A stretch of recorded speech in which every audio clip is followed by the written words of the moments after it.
I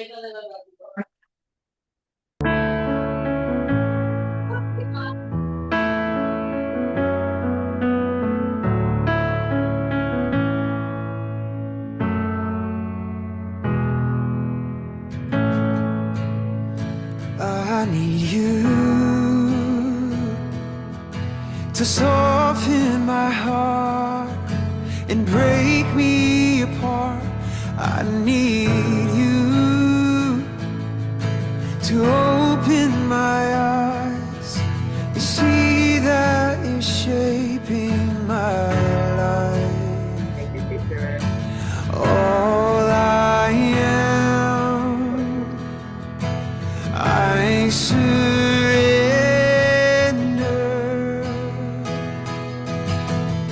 Give me faith to trust what you say, that you're good and your love is great. I'm broken inside, I give you my life.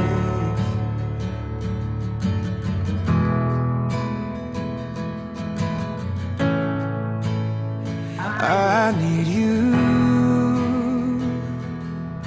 to soften my heart, to break me apart.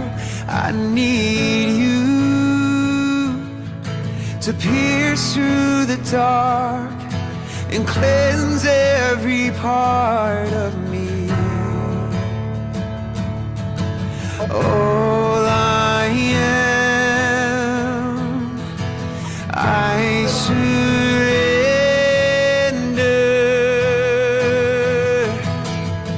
Give me faith to trust what you say, that you're good and your love is great.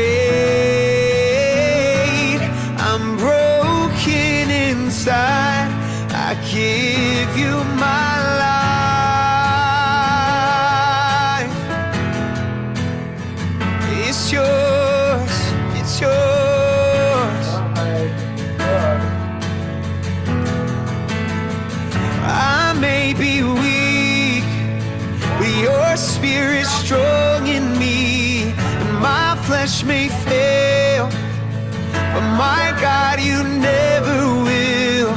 I may be weak, but your spirit's strong in me, and my flesh may fail, but my God, you never will. Give me faith to trust what you say, that you're good and your love is great. I'm broken inside, I give you my life. Oh, give me faith to trust what you say, that you're good and your love is great. I'm broken inside, I give you my life.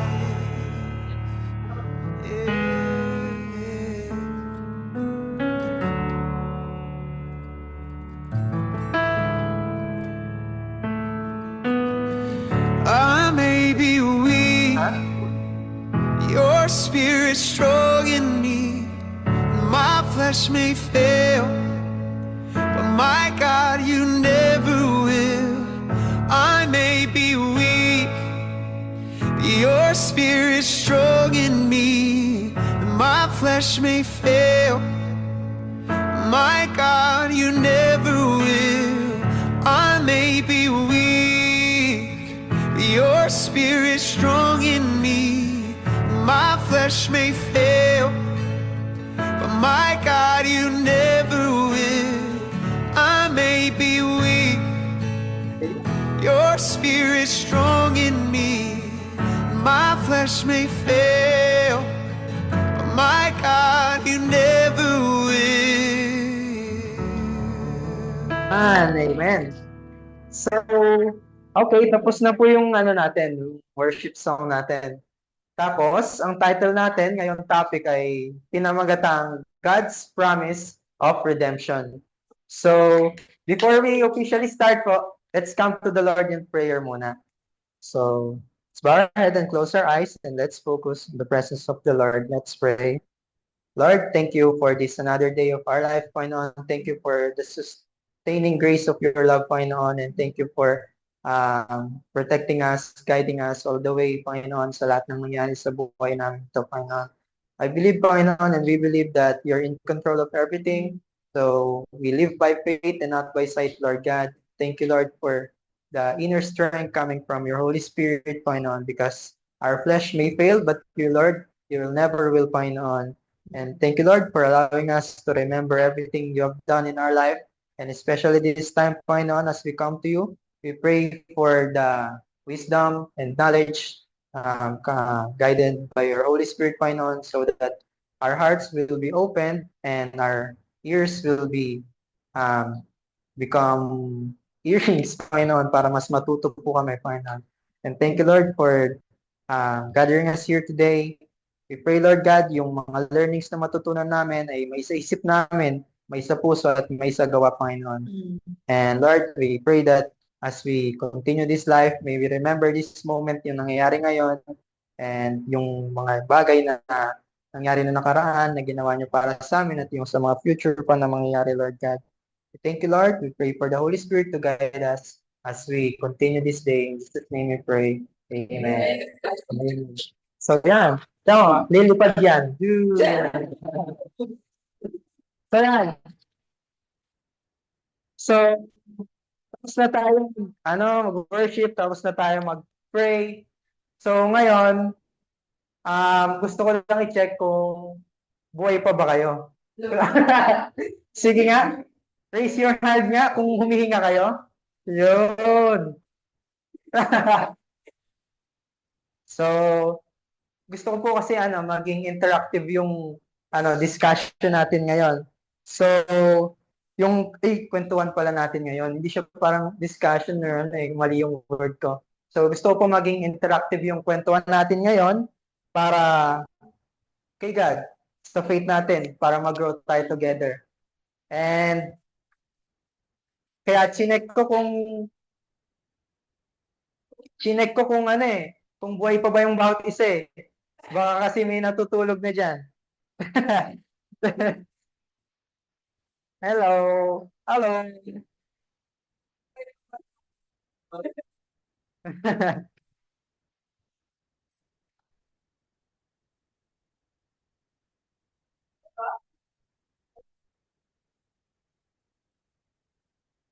Yours? Alin?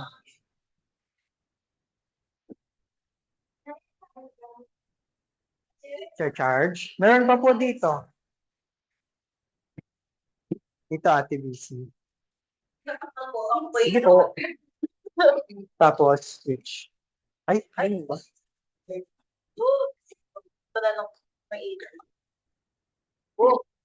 Ayun.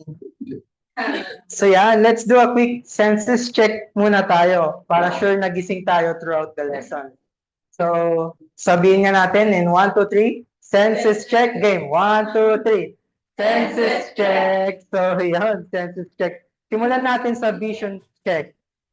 So, dito, makikita nyo dyan yung mga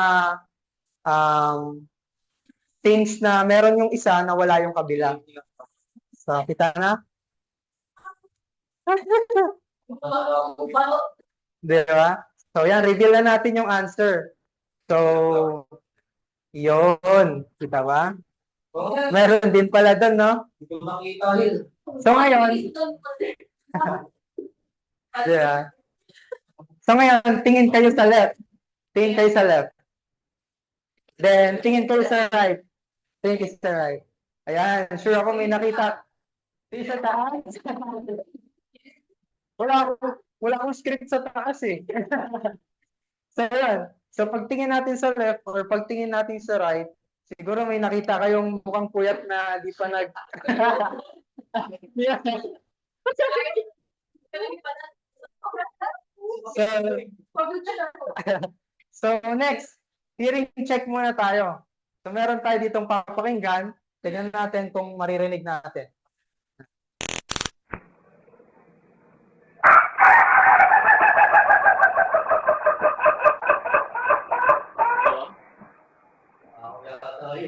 Why did the chicken cross the road?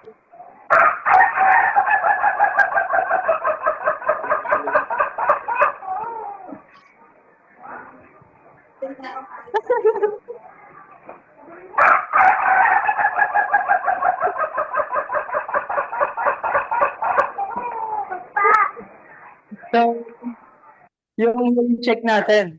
So, sa hearing check, kanina,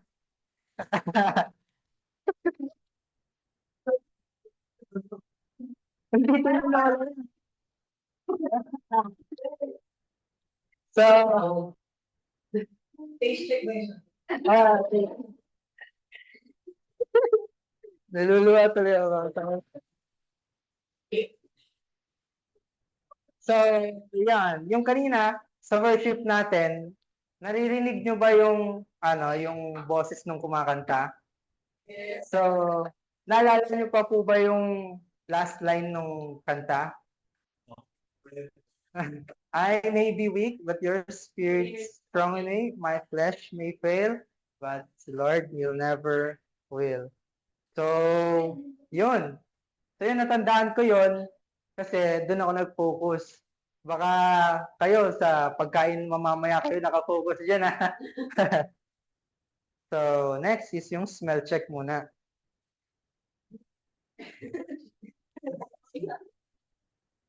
So, yan, visually nakikita din natin siya, pero if imagine natin nandito siya sa personal natin ngayon sa lamesa, sa personal na lamesa natin ngayon, maamoy natin siya na matamis, maasim, tapos mabango, nakagutom, mga ganon.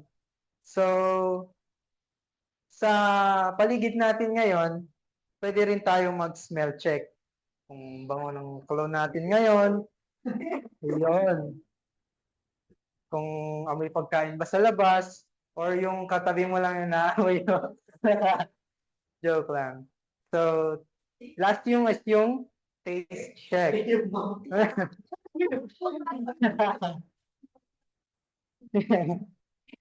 So, sa tingin nyo, yung pagkwentuhan natin ngayon, ano yung magiging lasa? Parang mapait ba kasi tagos sa puso? O matamis, spicy? So, yan. Move on na tayo. Ay,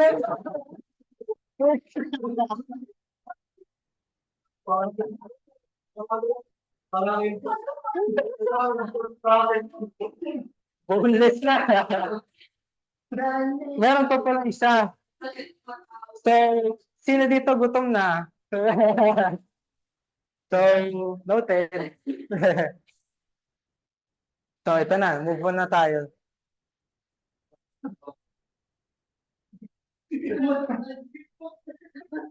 So, yon. Bago tayo mag-icebreaker, kasi kumain na tayo kanina, di ba? So, na-witness natin na gumagana yung lahat ng senses natin. Pero, so,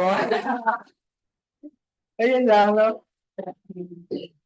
Yan. Pero minsan, kahit okay po yung paningin natin, hindi natin agad napapansin yung mga importanteng bagay.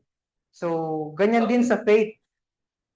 Akala natin okay lang tayo, di ba? Pero baka may hindi tayo nakikita o naririnig mula kay God. Tapos, may time ba sa life mo na may bagay kayang di mo agad napansin, pero nung na-realize mo, sobrang importante pala?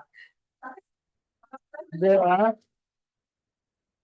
So, dyan papasok yung pag-uusapan po natin or pagkikwentuhan natin today, which is yung promise ni God na redemption. So, yun. Kasi, minsan, hindi natin agad napapansin ito, pero ang pinakamahalagang bagay na dapat nating makita ay minsan yung mga importanteng bagay, hindi natin napapansin.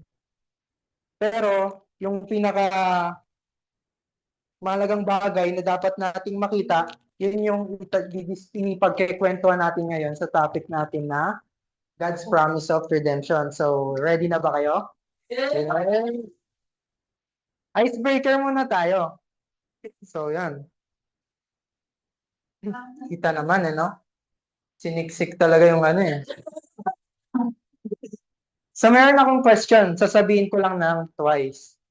Yung title nito pala, ang napunit na map. Napunit yung map. So, punitin. Ayan. So, huwag natin piliin yan. Wrong na agad yan. So, ito yung question. Okay. Imagine, may hawak kang map papunta sa isang lugar kung saan mararanasan mo yung tunay na peace at purpose. Excited ka na, pero biglang napunit at may nawawalang piraso. Ano ang gagawin mo? A. Give up na kasi wala nang silbi yung map. B. Try ko ayusin at hanapin ng nawawalang piraso. Or C. Hahanap ako ng guide para makarating pa rin sa pupuntahan ko. C. Sige. B. Si Job. So, yun. Kasi mga Paano pag ganito? Paano kung hindi lang mapa yung nawawala, kundi yung direction natin sa buhay, lalo na bilang student or bilang workers, bilang teachers. So, ano yung gagawin natin? So, yun yung ipagkikwento natin ngayon. So, learning objectives muna tayo.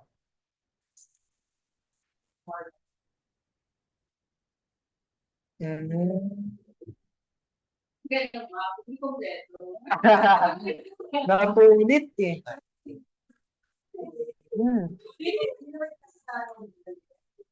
Pero, ano?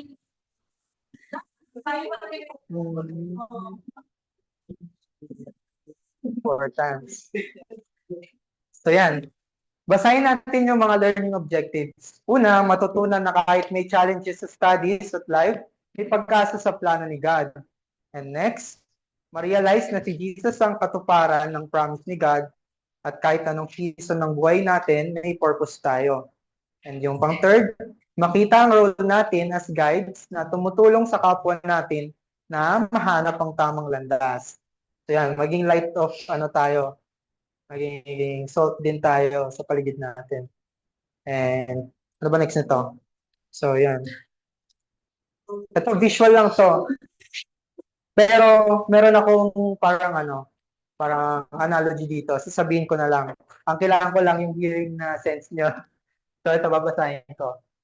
As students, youth, or even teachers, minsan feeling natin sure na tayo sa gusto nating gawin. Makapagtapos, makuha yung dream job, maging successful.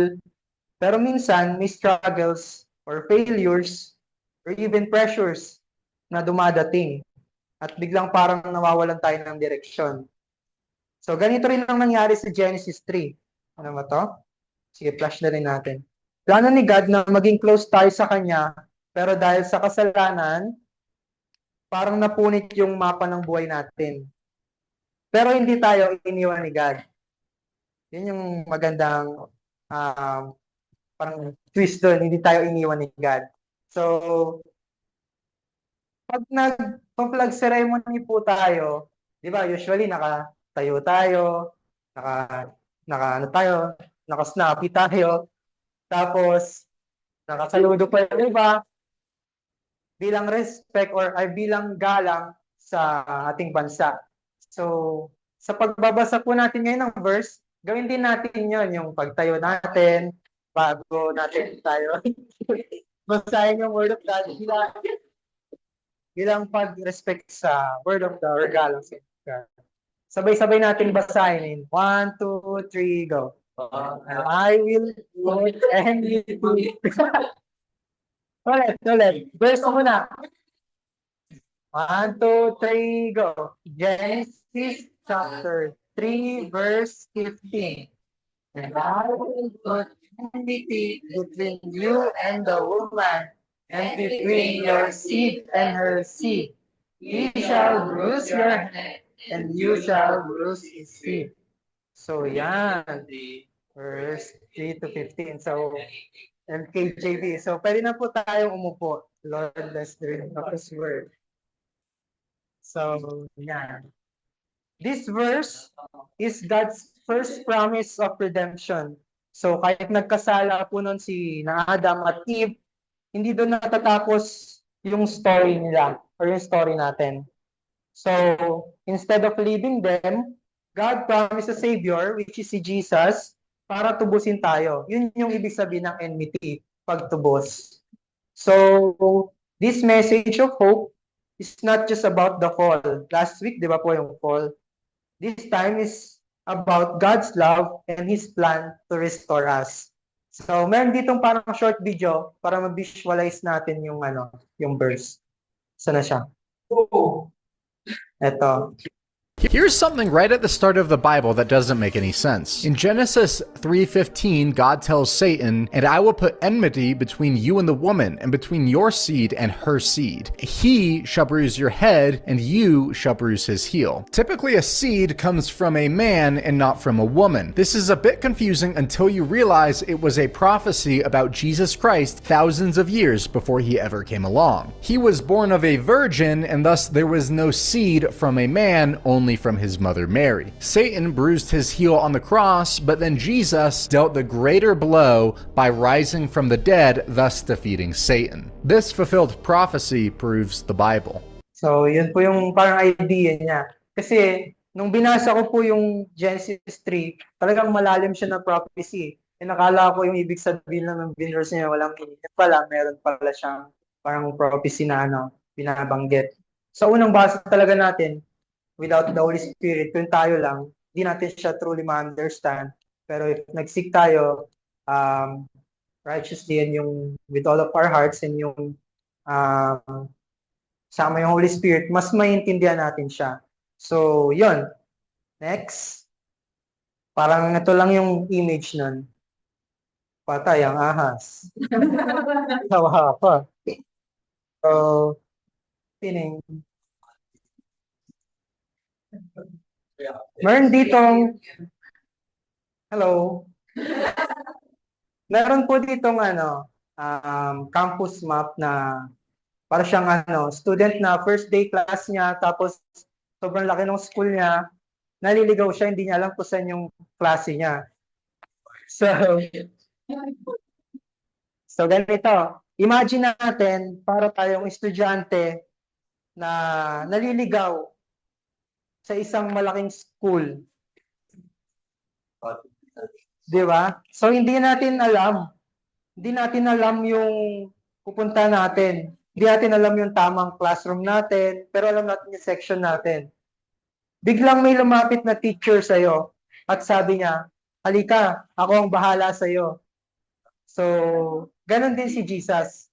Parang si Jesus, yung parang analogy niya is yung teacher, ginaguide ka niya, pero hindi lang siya nagbigay ng direction, siya mismo yung daan pabalik kay God.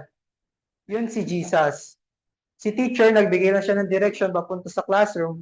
Si God, nagbigay siya ng direction, tapos pabalik kay God. So, yun yung napakagandang lesson sa analogy na yan sa malaking school, tapos naliligaw ka, may nag-guide sa'yo, tapos yung guide na yon, kung i-relate natin sa Bible, it's Jesus. Ginaid tayo ni Jesus pabalik kay God kasi nagkasin tayo nung mga nakaraan and tinubos tayo ni Lord para mapabalik kay God. So, ayun.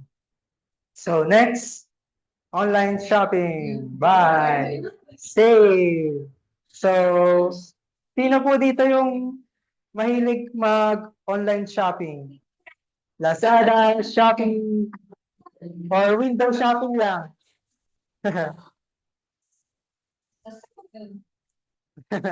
So, di ba minsan may gusto po tayong bilhin, pero pag check out, pag mag-check out na or bibili na, wala tayong budget.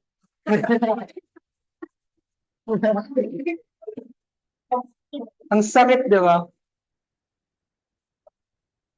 Pero paano kung may biglang magbayad para sa'yo?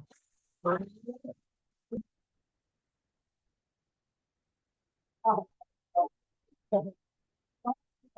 Kung i-relate natin siya, parang ganun yung ginawa ni Jesus para sa atin. So, binigyan niya tayo, binayaran niya yung utang ng kasalanan natin kahit hindi tayo deserving. So, paid in full. Thank you, paid. Ah, may voucher.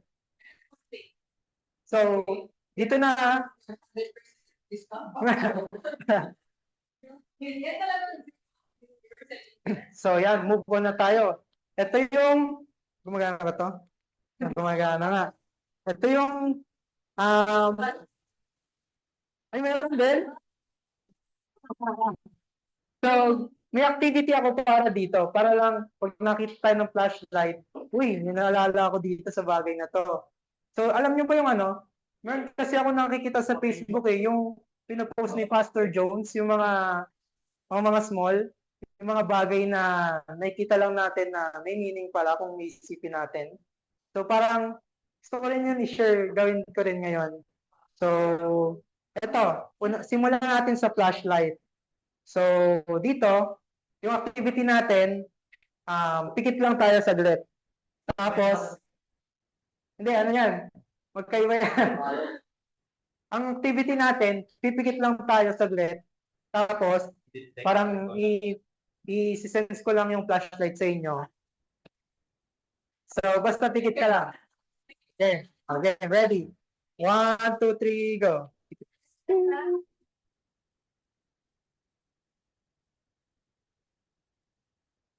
Alright, okay na po. So, yun ang nangyayari sa atin. May mga dilim, may mga liwanag. Then, pagka tingin ng flashlight, parang may biglang maliwanag sa...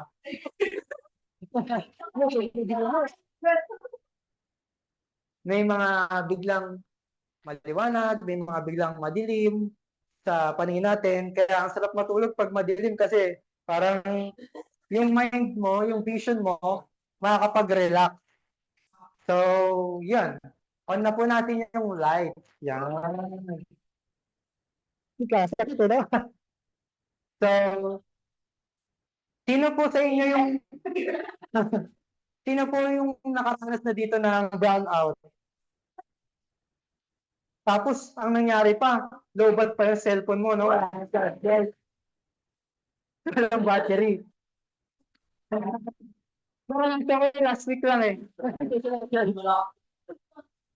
So, dahil po pag madilim, sa amin sa dorm, pagpatay ko ng ilaw, mga ganun-ganun ako, kakapa ako papunta sa higaan. Tapos, kaya ako kumakapa kasi isang beses tumama ako sa lamesa. Sakit.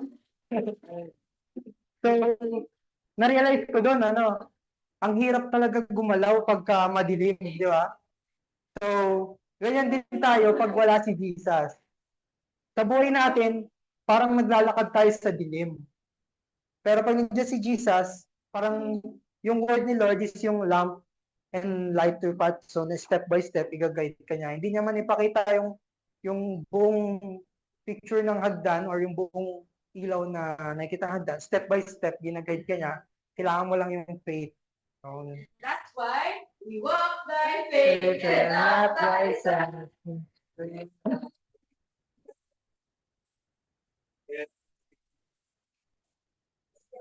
Get there. not by sight. So ito, meron din akong naisip lang. Kunyari, nawala yung sing-sing mo. Tapos, ay, wala din na ng sing-sing. Ikaw. So, wala. So, yan, sing-sing na lang. So, kunyari, yung sing-sing mo nawala sa kwarto mo. Tapos, madilim nun. Pagbukas mo ng ilaw, di ba hindi lang nakatutok yung ilaw sa sing-sing mo kasi yun lang yung hinahanap mo. Yung ilaw, kagaya nito, nakapagliwanag siya sa lahat, sa laptop, sa lamesa, sa sahig. Hindi lang siya, yung ilaw, hindi lang siya hindi lang siya nakaganon sa singsing mo. So, ganon din parang si Lord pag may pinaparealize sa kanya. Hindi lang yung hinahanap natin yung nakikita natin, pinapakita niya rin sa atin yung ibang bagay. Kunyari, binuksan niya yung parang opportunity na to, boom! Ang dami pala talagang bagay sa paligid mo na hindi mo lang na-realize kasi nakafocus ka lang sa sing-sing. So, ayun. May verse dito na related doon. Sa John chapter 8 verse 12. I am the light of the world. Whoever follows me will not walk in darkness, but will have the light of life. So, even when Adam or si Eve nagkasalanan or nagkasala, God didn't leave them in the dark. He promised a way back through Jesus. Di ba?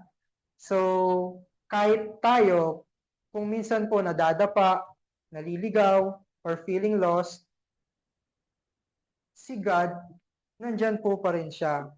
Siya yung ilaw natin, and siya yung guide natin, pero ang tanong, gagamitin ba natin yung ilaw ni God or magpapakapilit tayo sa dilim para mahirapan tayo?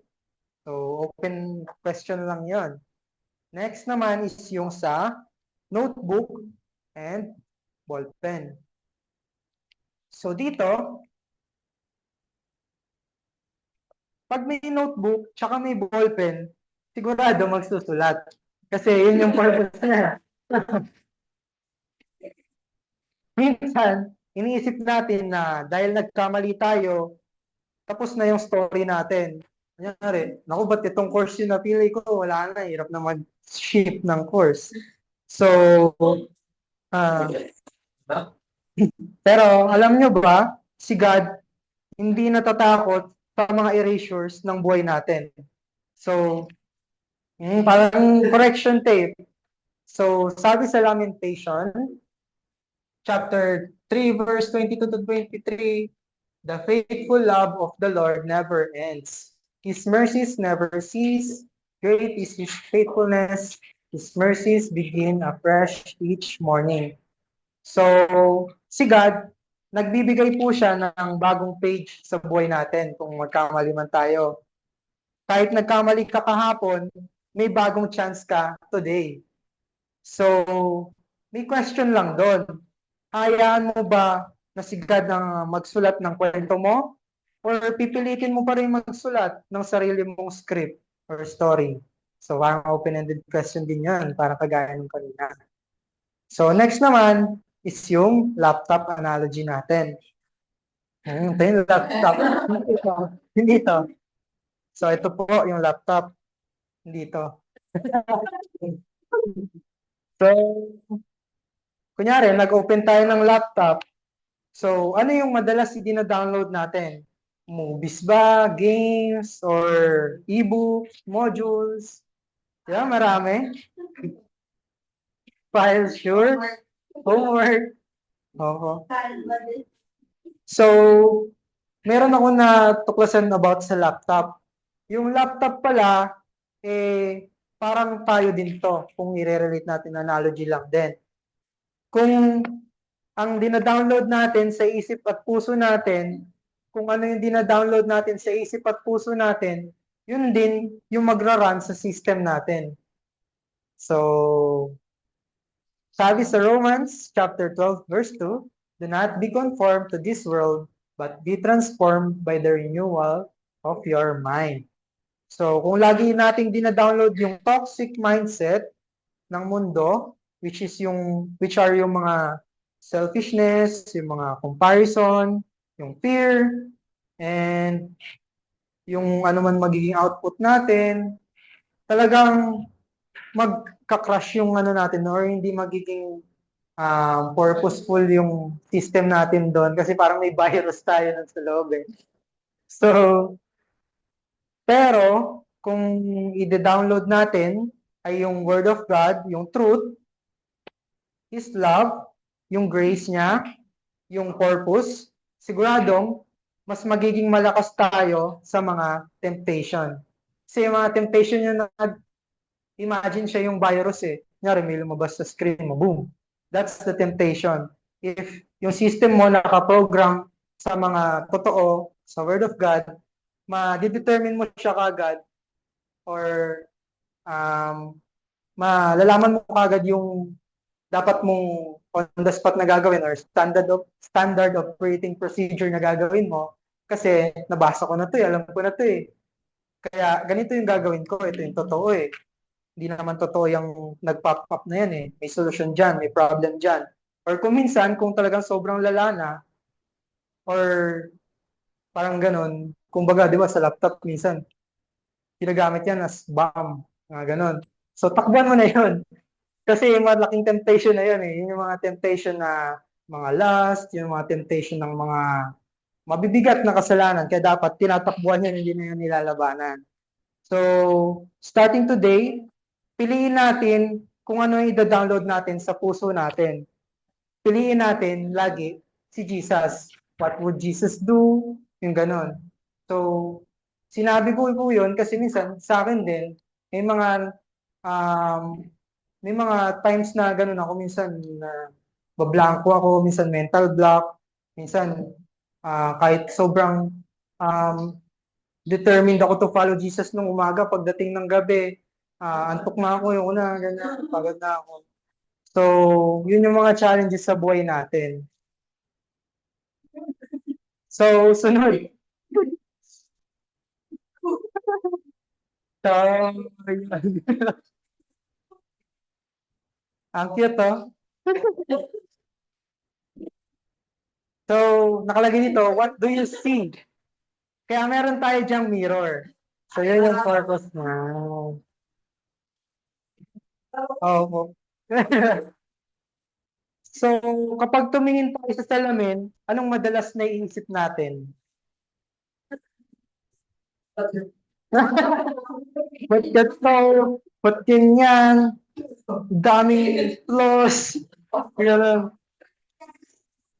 Hala. Tapos, ito naman yung verse natin dyan.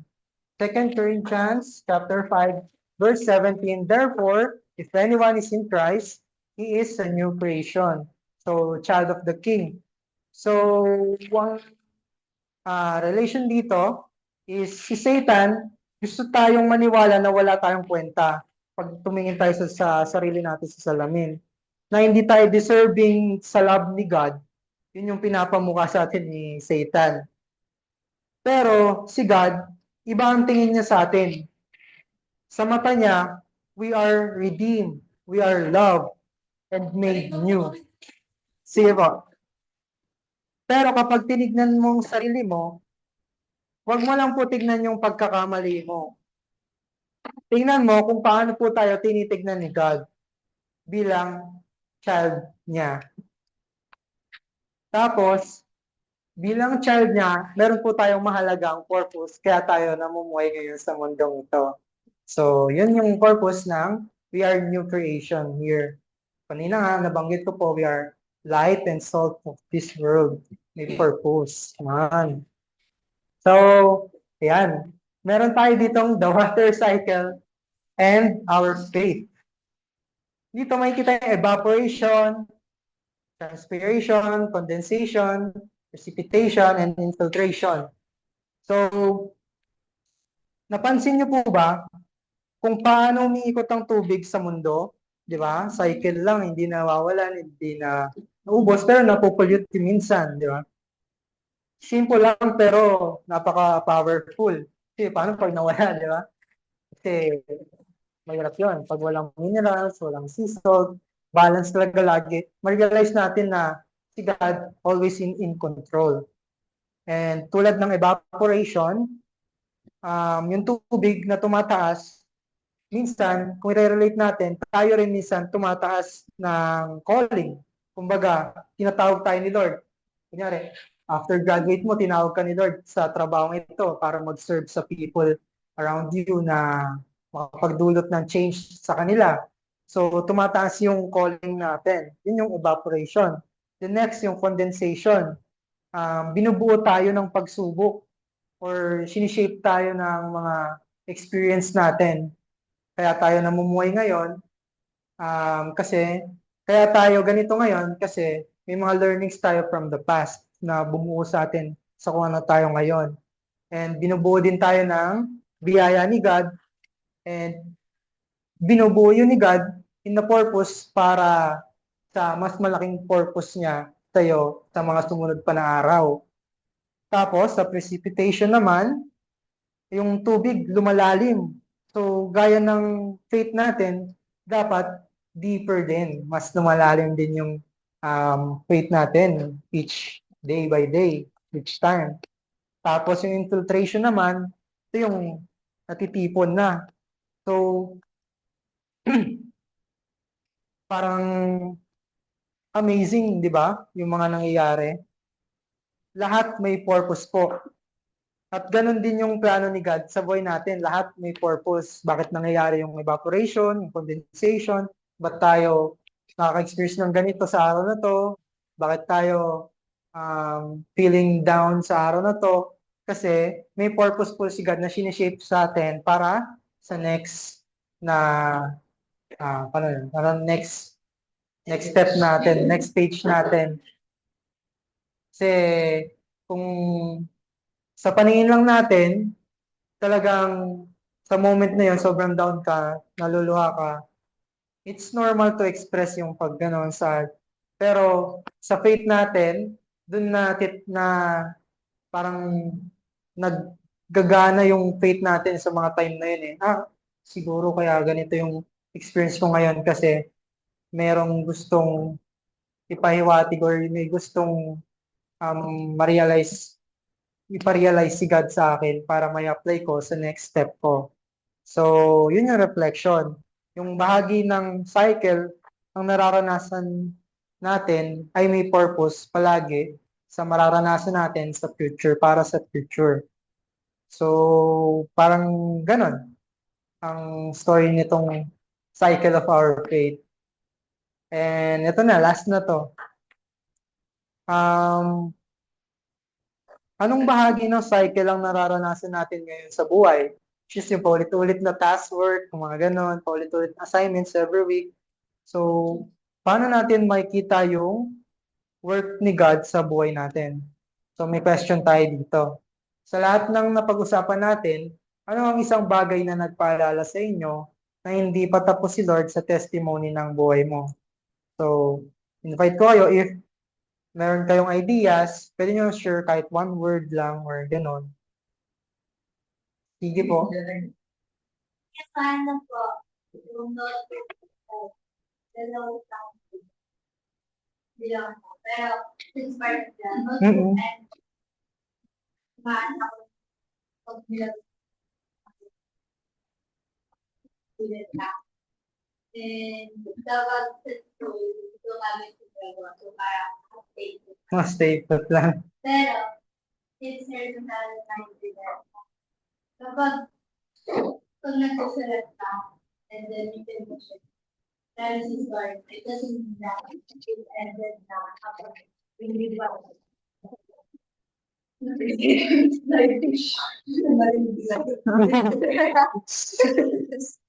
So, sa life po, yung katulad po sa may notebook and ball pen, and life doesn't end with just one mistake or with mistake because may correction tape. Merong pambura si God para doon, and that is Jesus who paid for your sin, who covers it all.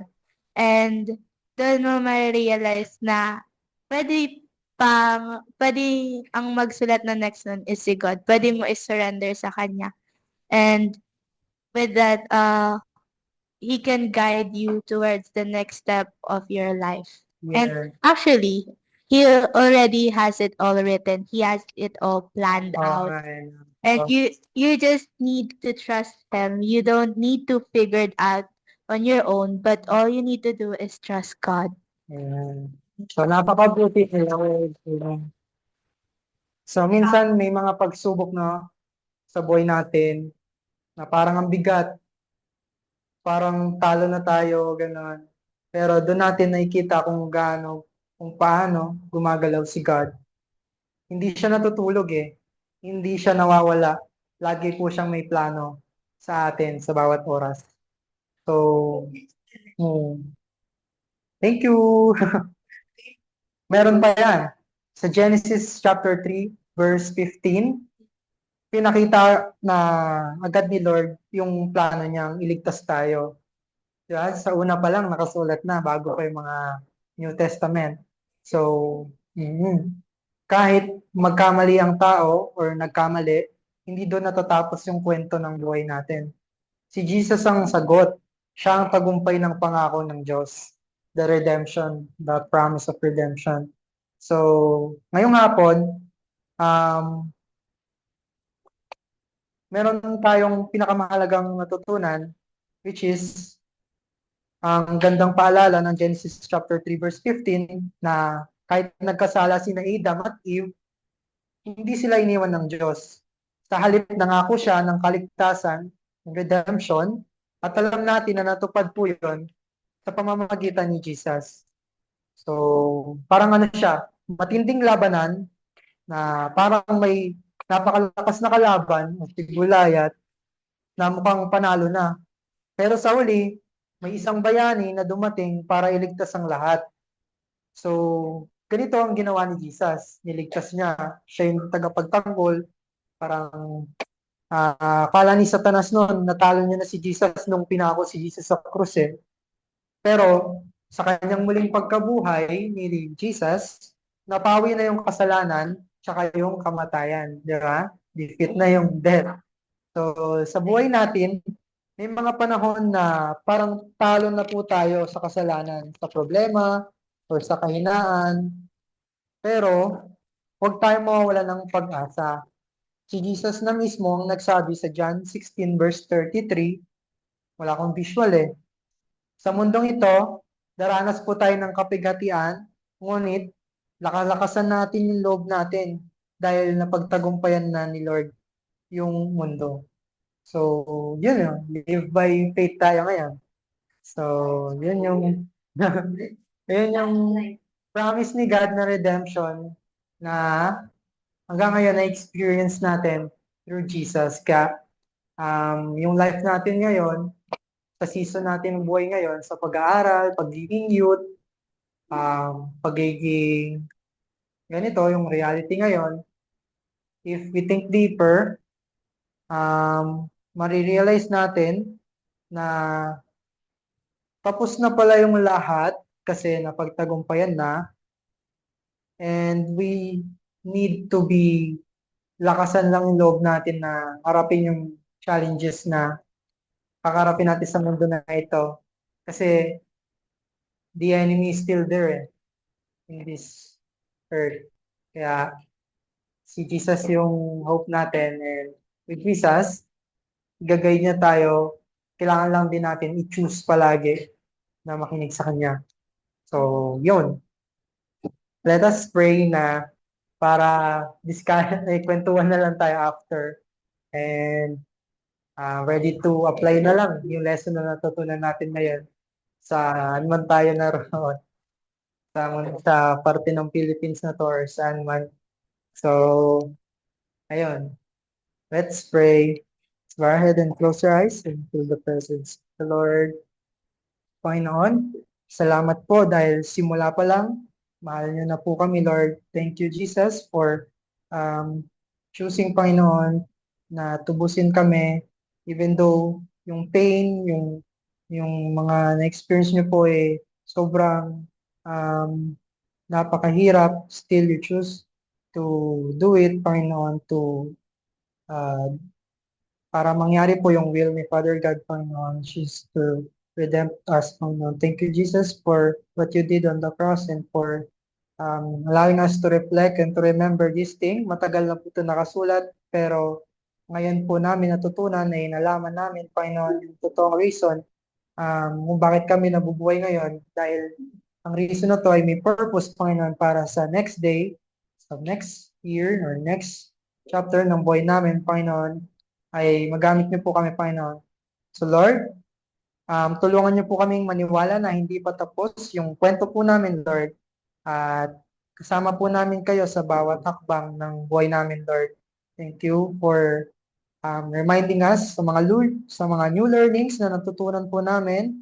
It's a privilege, Panginoon, na kapag sama-sama po kami dito, freely, Panginoon, with peace and with the guidance of your Holy Spirit na experience namin ngayon, Panginoon. May we cherish this moment, not take this for granted, and we work in our lives to bring glory to you, Lord God. And Lord, maraming salamat po sa pag-guide sa amin every time na nasan man po kami, either sa school, sa bahay, sa pag-alis, pag-uwi, Panginoon. Salamat po sa wisdom and sa Holy Spirit na nag-guide sa amin, Panginoon. These days, Panginoon, maraming mga nakapag-distract ng isipan namin. So we pray right now, Panginoon, na i-help niyo po yung mind namin to choose you, Panginoon, and to do what we must do according to your will and your word and your truth, Panginoon. We thank you, Lord, for everything. We commit to you this time, and to yours be all the glory. In Jesus' name we pray. Amen. Amen. Amen. Ayun. Nakalagay dito. Thank you. Parang main lesson natin ngayon is, hindi pa tapos si Lord sa testimony mo, patuloy siyang kumikilos, patuloy siyang tapat, kaya kapit lang tayo at magtiwala kay God. Yes, Lord. Thank you, Lord. Jesus loves you. Thank you, Josh, for that lesson. Thank you po, Lord. Thank you, teacher. Ayan, may mga questions ba? Apo, kung meron po. Tanong. Tanong. Yung, nakain na namin. Tapos, yung, ay,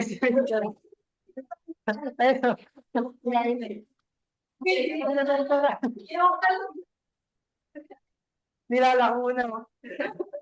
Sige, magtanong kayo. Meron ba? Is Teacher Joanna with you? Apo, O, si Pastor Marco ang wala, ano? Is Pastor preaching. Marco. Nasaan na ba po yan? Yung ang ganda po ng mga analogy ni Josh, ang dami. Sobra. Parang ganun kasi si Jesus magturo di ba? Opo. Parables. Kasi yun yung naiintindihan ng mga tao. Oo. Yung familiar sa mga tao nung time na yun. So si Josh ginawa, parang minodernize. Ito yung mga familiar sa atin eh. Yung mga ina-upload mo, mga dina-download mo, yung inalabas mo, info in, info out. Pero kung pipili ako ng isa, siguro yung water cycle. Kasi minsan nasa stuck tayo sa naisip natin, ay, nasa precipitation stage ako, iyak ako, naiyak or something. Grabe, Teacher Joanna, ha? Transformation natin. Alam mo ang precipitation. Wow. So parang parang ganda reminder na stage lang yan, hindi ka magsistay in that part. Tapos si God, meron siyang purpose in every stage. Hindi pwedeng walang isang stage eh. Kailangan madaanan din talaga natin yan lahat. Kasi yun nga, minamold tayo ni God. So, ayun. Sabi nga ni Josh, kapit lang kasi. Kapit lang. Okay. Tsaka ni Angel, ang ganda din nung, at pag lahat balik. Yung notebook and pen din. Oh. Yeah, and also yung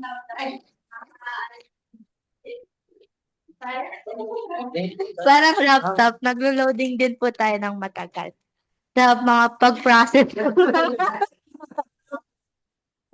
Sa pag-process sa mga information. Biglang update.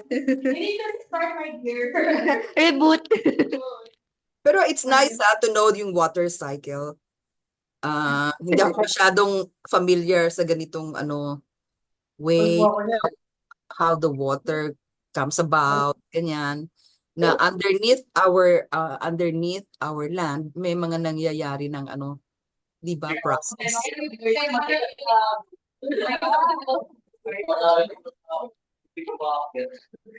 Di ba? Ano?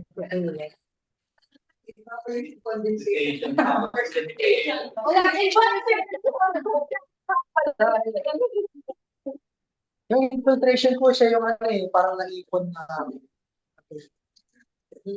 Parang At ito, infiltration pala.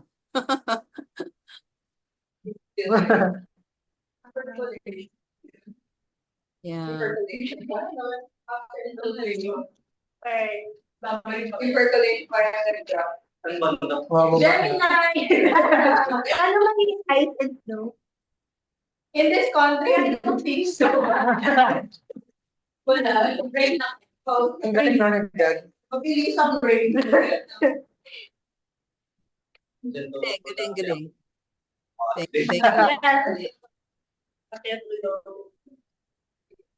yung flashlight. Ganda. Flashlight. Nabubulag ako.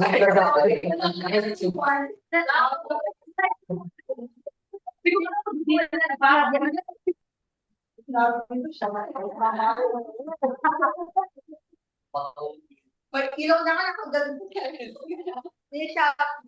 Oo, nakalimutan ko. Ibig sabihin, kayo may ilaw, nakapigil pa rin tayo minsan. Kailangan. Open.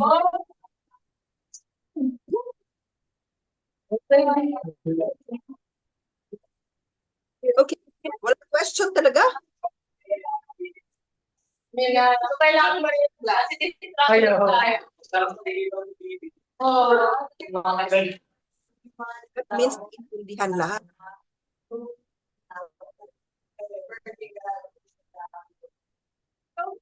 Paano yung girls? Yung ice. Pero yung ice, pag nag-sunglass ka, parang meron ng harang sa paningin mo eh. So, yung sunglasses, kung tayo magsuot nun, parang pinapadal ko siya yung di ba na matabago pa?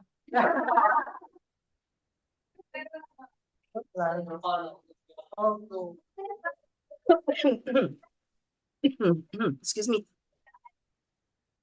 Kasi ginagawa niya clear lahat ng hindi ka may problema ba? What if binigay sa'yo ni Lord yung sobrang pangit na grado ng mata? Tapos parang ikaw, I don't need the glasses. Sabi ni Lord, may purpose ang tao sa'yo. Binigyan ka ng doctor, di ba? Ng glasses. So may purpose sa'yo naman ng glasses. Oo.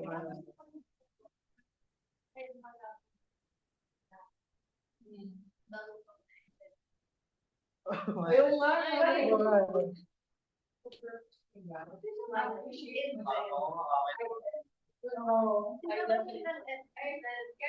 Ay, sorry, salita ako ng salita. Nakamute pala ako. Luke and Joash, they have plans of leaving early. So, at na lang kung ano yung mga prayer requests ninyo before you go. Prayer request daw, people. Nako po, midterms ko po this week. Sige, sulat lahat para para we can end in prayer. Sige, na muna tayo, Teacher Joanna. And then later, we can pray.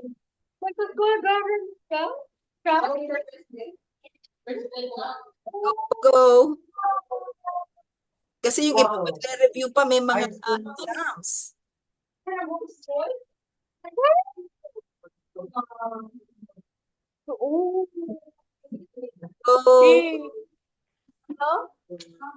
Parang si Pastor Marco din eh. President din siya eh. Yeah. Congrats sa kanya though. DL siya din. Oh, di ba?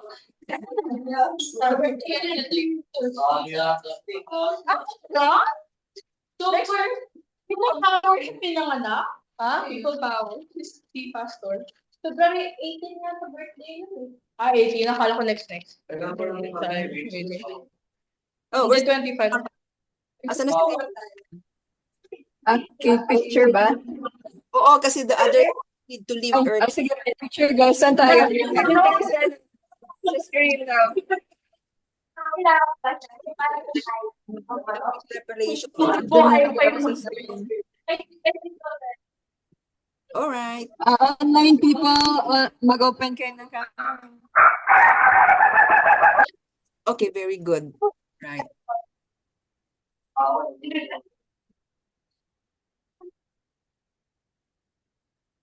Oo, nakakatawa naman yung chicken. May sarili siyang ano. Ate Mina, pa-take ng pictures sa online. Tapos ako sa...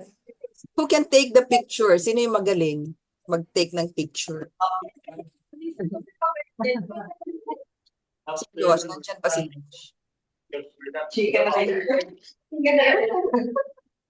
Go, go, go!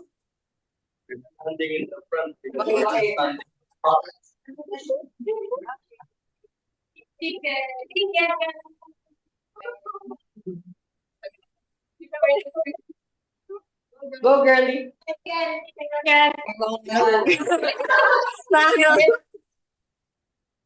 Ay. Nakikita ko na lang anino ni Joe. 1, 2, 3,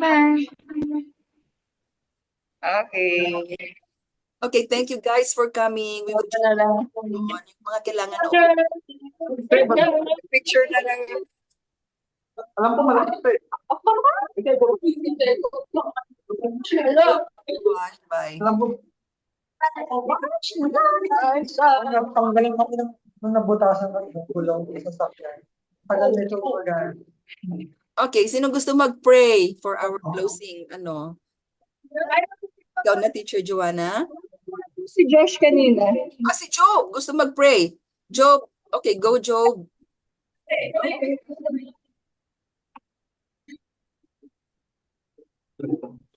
Okay, Job, you can pray. Nakamute ka. Nakamute ka lang. Sige, go. Dear Lord, thank you for this day. Thank you for the blessings, Lord. We're sorry for our sins, Lord, that we have done today. Thank you, Lord, that Kuya Joshua was able to teach his lesson today, Lord. And thank you, Lord, that we are able to have our youth trackers class today, then, Lord. May you bless us, Lord, and may you give us an abundant week, Lord, upcoming.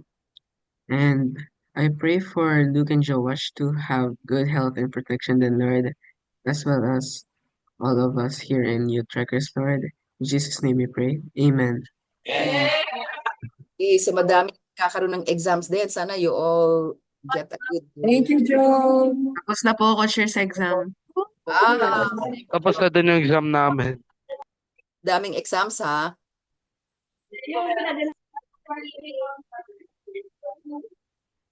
Okay. So, Joanna, nakuha mo na yung pictures ng OMF. Ikaw na lang bahala. God bless everyone. Bye. Thank you. Bye po.